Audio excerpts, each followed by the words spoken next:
દારી તાલુકાના છત્રીયા ગામે મહિલા શિક્ષકે સાથી શિક્ષકો પર વિદ્યાર્થીની ઉપર છેડતીના કર્યા આક્ષેપો। મહિલા શિક્ષક દ્વારા આક્ષેપમાં સ્પષ્ટપણે જણાવ્યું કે વિદ્યાર્થીનીઓને બોલાવીને છેડતી કરતા હોવાના થયા આક્ષેપો। મહિલા શિક્ષિકા દ્વારા પોલીસમાં લેખિતમાં થઈ રજૂઆત। દારી તાલુકાની છત્રીયા ગામની સ્કૂલ બની વિવાદનું કેન્દ્ર। મહિલા દ્વારા થયેલ આક્ષેપોને જયંતિભાઈ મહેતા દ્વારા નકારવામાં આવ્યા। આક્ષેપ થનાર જયંતિભાઈ મહેતાએ સ્પષ્ટપણે જણાવ્યું, મારે કારકિર્દી ખતમ કરવા માટેનું ષડયંત્ર। આક્ષેપ કરનાર મહિલાના પતિ છત્રીયા સ્કૂલમાં આચાર્ય તરીકે ફરજ બજાવે છે।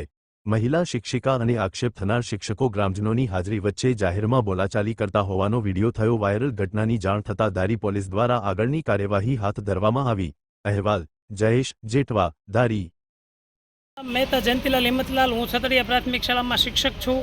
મારી શાળાના આચાર્ય સુરેશભાઈ વેગડા અને રેખાબેન મહેતા બે દંપતી છે અને મારે જ્ઞાતિ તરીકે અંદરો અંદર કોને ખબર એના મારા પ્રત્યે કંઈક સુખ હોય એટલે એના દીકરાની સગાઈ નહોતી થતી તોય મારા વિરુદ્ધથી ખોટા આક્ષેપોના અંતે કરતા હતા। હવે એને કાંઈ નહીં તો છેલ્લી કક્ષાએ મારી ઉપર એક ખોટી ગંદકી ઉલાળી છે, બરાબર। એ તદ્દન પાયા વિહોણા છે અને એ વસ્તુ સાબિત થાય તો તમે કયો એ કરવા તૈયાર છું હું, બરાબર।